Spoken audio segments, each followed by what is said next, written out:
महाराष्ट्र में अजित पवार की मुश्किलें बढ़ती दिखाई दे रही हैं। एक तरफ उनकी अपनी पार्टी के नेता बगावती सुर अपनाए हुए हैं, तो दूसरी तरफ एनडीए में भी उन्हें अपनी जगह मजबूत करने में मुश्किलों का सामना करना पड़ रहा है। इस बीच अनिल देशमुख ने बड़ा दावा किया है, जिससे बीजेपी और अजित पवार का पूरा प्लान फेल हो गया है। तो क्या है वो दावा, देखिए इस रिपोर्ट में। महाराष्ट्र में अजित पवार की एनसीपी मुश्किलों से घिरी हुई है और एनसीपी शरद गुट उनकी परेशानी और बढ़ाता दिखाई दे रहा है। एनसीपी शरद गुट के नेता अनिल देशमुख का बड़ा बयान सामने आया है। उन्होंने कहा कि पार्टी के सभी 12 सांसद शरद पवार के साथ हैं। राष्ट्रवादी कांग्रेस पार्टी के दोनों प्रतिद्वंद्वी गुटों के एक साथ आने की अटकलों में कोई दम नहीं है।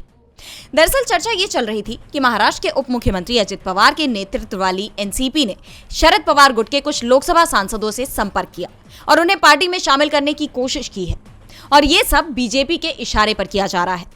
कहा यह जा रहा है कि बीजेपी ने अजित पवार को सरकार में अहम जिम्मेदारियां देने के बदले शरद गुट के सांसदों को अपने पाले में शामिल करने के निर्देश दिए थे, क्योंकि बिहार में मचे बवाल को देखते हुए हाईकमान को इस बात का डर है कि अगर बीजेपी के साथ जेडीयू का गठबंधन टूटा तो केंद्र की एनडीए सरकार भी संकट में आ जाएगी, और इसी से बचने के लिए बीजेपी ने शरद गुट के सांसदों को अपने पाले में लाने का प्लान बनाया। लेकिन अब अनिल देशमुख के इस बयान ने उन सभी चर्चाओं को खारिज कर दिया है। वैसे चर्चा तो ये भी चल रही थी कि शरद पवार और अजित पवार महाराष्ट्र विधानसभा चुनाव के बाद जल्दी ही हाथ मिला लेंगे। दोनों गुटों के विलय की भी बात कही जा रही है।